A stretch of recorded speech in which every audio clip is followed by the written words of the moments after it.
Halo teman-teman, salam sehat dan mungkin Anda sudah mendengar tentang keinginan dari pemilik Rans Cilegon FC, Raffi Ahmad, yang ingin untuk mendatangkan attacking midfielder, gelandang serang yang pernah membawa tim Panzer Jerman juara dunia 2014 di Brasil.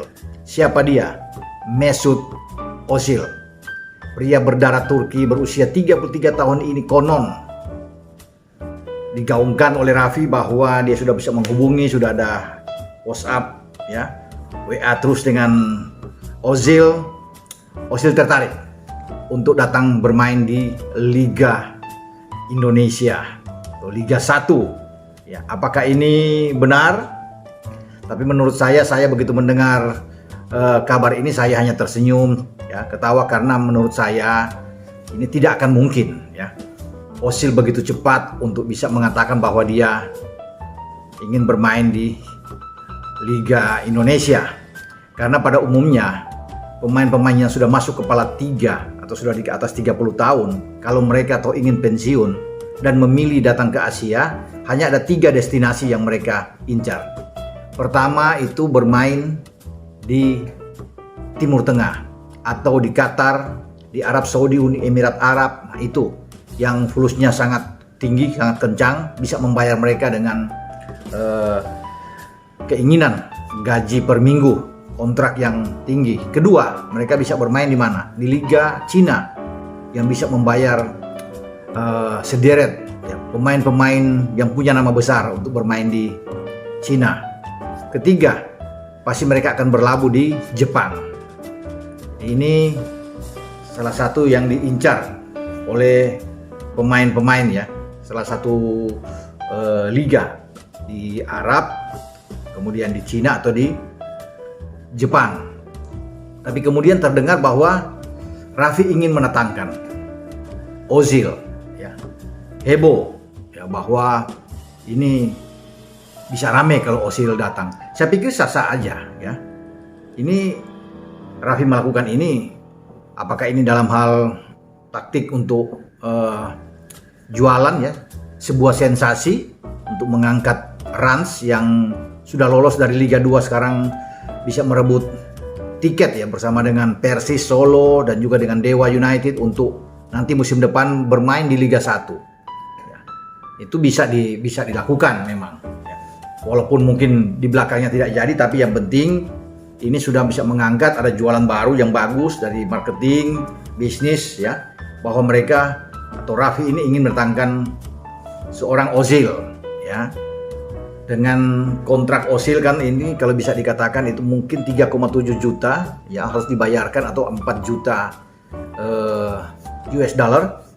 Ya, mungkin sekitar di atas 60 miliar lah harus digelontorkan untuk kontrak dia setahun.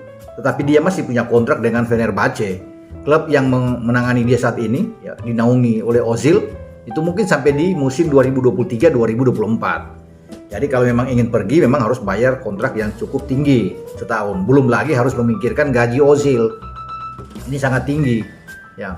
Mestinya kalau memang ingin mendatangkan Ozil, dicek dulu. Kan setelah ini bergaung atau heboh, Raffi, ya, kemudian mengatakan bahwa berpikir lagi, karena ternyata nilai Ozil, harga Ozil sangat tinggi, gaji dia sangat besar, jadi akan mikir untuk bisa mendapatkan Ozil. Kalau saya pikir memang kalau memang mau betul-betul sebelum melontarkan atau melempar ini isu, Raffi sebenarnya punya orang, kalau punya orang di Turki, di Fenerbahce sana, atau mengetahui lebih awal, ya, mencek aja lebih dulu nilai pasar atau jualnya Ozil berapa, gajinya, kontraknya berapa, ya, untuk sebelum dia bersuara untuk mengatakan bahwa Ozil akan main di Rans. Tapi kemudian kan setelah ini beredar baru bilang, wah, pikir-pikir lagi karena kemahalan Ozil. Ya, itu saya katakan tadi, ketika mendengar kabar ini saya biasa-biasa aja menanggapi, ya, hanya senyum-senyum aja, karena mungkin bagi saya ini tidak akan mungkin. Karena bagi Ozil untuk bermain di Liga Indonesia, dia akan mengkalkulasi, memikir kembali, ya, untuk datang bermain di Liga Indonesia. Karena saya sudah katakan di awal tadi kan, kalau disuruh pilih semua pemain Eropa, Amerika Latin akan pilih bermain di Arab, di Liga Arab, di Qatar, di China, di Jepang itu menjadi pilihan utama. Kalau ke Indonesia ini berat, ya. Bisa aja Raffi atau berkolaborasi dengan Pak Rudi Salim bisa membayar sebenarnya untuk Ozil, punya duit ya untuk bisa melakukan. Tapi tentunya ada yang harus dipikirkan lebih matang, ya, dipertimbangkan ini dengan gaji Ozil, ya. Ozil itu tidak sembarang, ya, karena dia kalau datang di Indonesia dia tidak mungkin akan bermain satu musim. Mereka akan bermain memilih untuk 2 musim dan ini harus di deal, harus bayar. Gajinya juga per pekan. Karena di Eropa sana, di liga-liga yang ada di Eropa itu mengenal dengan gaji per pekan. Sementara liga kita di Indonesia itu per bulan. Gaji seorang pemain lokal, pemain asing itu diterima per bulan. Nah, dan tidak mungkin juga ada kontrak sendiri, kemudian ada gaji lagi sendiri yang ada sekarang di Liga Indonesia. Nah, kalau Ozil ini kan sangat profesional, kontraknya berdiri sendiri untuk dibayar.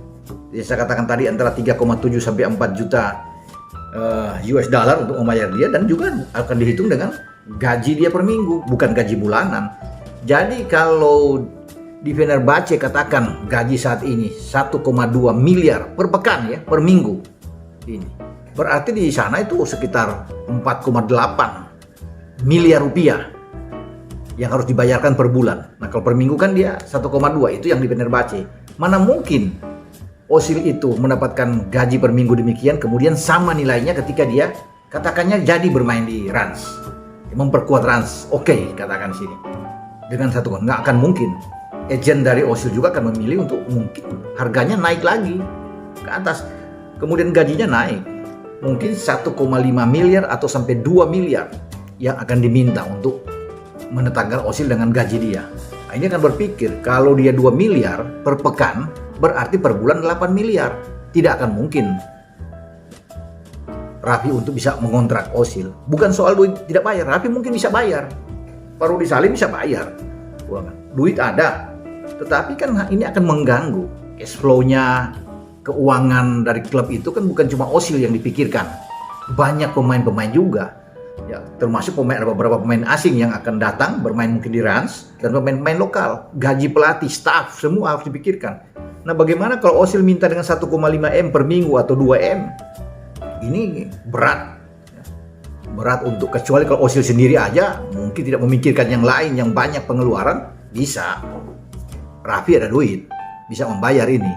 Tetapi kalau mengeluarkan per bulan 8 M atau katakan 1,5 miliar untuk per pekan, berarti kan total 6 miliar per bulan. Kalau diminta 2 berarti 8 miliar per bulan. Dipotong per minggu ya 2 miliar. Atau kalau cuma 6 miliar per bulan berarti 1,5 miliar. Ini berat, sulit. Dan untuk mengontrak dia mesti 2 tahun, nggak boleh cuma 1 musim. Itu saya katakan memang agak sulit, sehingga ini hanya gimmick-gimmick. Ini hanya bumbu-bumbu penyedap yang dilemparkan oleh Raffi. Wajar, saya pikir. Nggak salah juga Raffi mengatakan ini kan.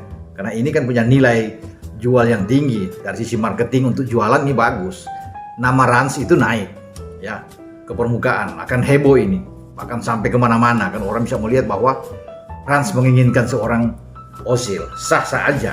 Bisa aja. Nanti kemudian itu tidak jadi karena memang dengan pertimbangan harga mahal, ya begitulah ya. Karena menurut saya ini sebenarnya sudah harus dilakukan di awal. Kalau ingin melihat mendatangkan Ozil harus cek lebih awal, cek lebih dulu lah berapa harganya, sedikit baru bisa melakukan statement, ada pernyataan di sana. Bukan melakukan lebih dulu pernyataan dilempar ke publik ya, kemudian baru nantinya ada wah ini terlalu mahal ya. Ini itu saya katakan tadi kan, ini hanya mainan kata-kata ya, dan sebuah sensasi yang dilakukan. Tidak salah, sekali lagi tidak salah, ini wajar-wajar aja, toh nggak ada yang perlu dipermasalahkan dengan hal ini, mau jadi atau tidak jadi. Tetapi kalau dikatakan Ozil akan bermain di Rans, saya pikir nggak mungkin, tidak akan mungkin, karena itu tadi kontraknya berdiri sendiri harus bayar, apalagi kalau dia belum putus kontrak dengan klubnya. Dan dia tidak akan minta satu musim, dia akan minta 2 musim, dan ini berat dengan gaji katakan 1,5 M lah per minggu loh ya. Karena Ozil nggak mengenal per bulan gaji, harus dibayar per minggu ya. Untuk satu orang aja 1,5 M sampai 2 M kalau dia minta, ini sulit. Sekali lagi bukan Raffi tidak ada duit, Kalau disalin tidak ada duit, duit ada. Tapi itu mengganggu kira-kira keuangan secara global di dalam klub kalau ada satu pemain yang sudah terlalu jauh. Kalau dia datang di sini kan dia pemain paling tinggi untuk digaji, bukan saja di Liga Indonesia tapi mungkin di Asia Tenggara, bahkan lebih dari itu kalau dia bisa punya gaji sebesar ini. Nah, makanya kalau untuk pemain-pemain seperti Ozil ini bisa bagus bermain di China, bermain mungkin di Jepang atau di Timur Tengah, di Qatar, Arab, Uni Emirat Arab. Nah, itu sanggup mereka. Mau 3M juga per minggu dijabanin oleh mereka. Dan Ozil kalau bermain di Liga Indonesia akan berpikir matang. Ya kan, karena ini kan di Liga Indonesia dia bermain. Liga yang nggak begitu dikenal ya, luas, karena persaingan juga di Asia juga klub-klub Indonesia tidak muncul ya. Yang muncul ya paling tidak di Asia ini, di Asia Tenggara itu klub-klub Thailand atau Vietnam. Yang lain tenggelam, kita tidak pernah bersaing untuk di Liga Champions Asia, AFC nggak ada cerita. Jepang, Korea, Arab, China itu yang mendominasi di atas. Sehingga ini menjadi barometer bagi klub-klub yang ada di Eropa atau pemain-pemain yang ada di sana. Kalau pemainnya keluar ya mereka memilih bermain di liga-liga tadi yang saya sebut. Namun bisa aja kalau memang kita punya duit kuat, kita sanggup untuk bisa membayar dengan gaji per pekan ya 1,5 atau sampai 2 M, bisa saja terjadi. Tapi ini memang tinggi. Wajar kalau Raffi mengatakan ini akan berpikir lagi. Tapi yang penting kan sudah jualan, sudah menjual nama Ozil, sudah ada sensasi di sana. Orang udah tahu bahwa Rans ini akan mendatangkan pemain demikian. Jadi itu saya pikir ya. Jadi kalau bicara Ozil, saya rasa tidak akan mungkin bermain ya. Kecuali kalau dia sudah keluar dari Fenerbahce, sudah selesai kontraknya, tidak ada klub-klub lain yang juga yang bisa mengambil dia, mungkin saja dia bisa datang ke Indonesia bermain untuk menghabiskan karir dia dengan harga yang lebih turun, gaji yang lebih turun, tidak lagi mungkin 1 M atau 1,5, mungkin di bawah 1 M. Dan ini bisa diambil. Oke, ini pembicaraan saya dengan rencana Rans mendatangkan Ozil yang menurut saya ini hanya berita sensasi aja. Hanya sekali lagi gimmick-gimmick, bumbu-bumbu penyedap yang dilakukan oleh Raffi terhadap Rans. Tapi sekali lagi saya mengatakan bahwa tidak ada masalah. Ini suatu taktik, suatu strategi ya, marketing yang oke punya, yang dilakukan oleh Raffi lewat berita sensasional Mesut Ozil. Sampai di sini pembicaraan saya. Ciao.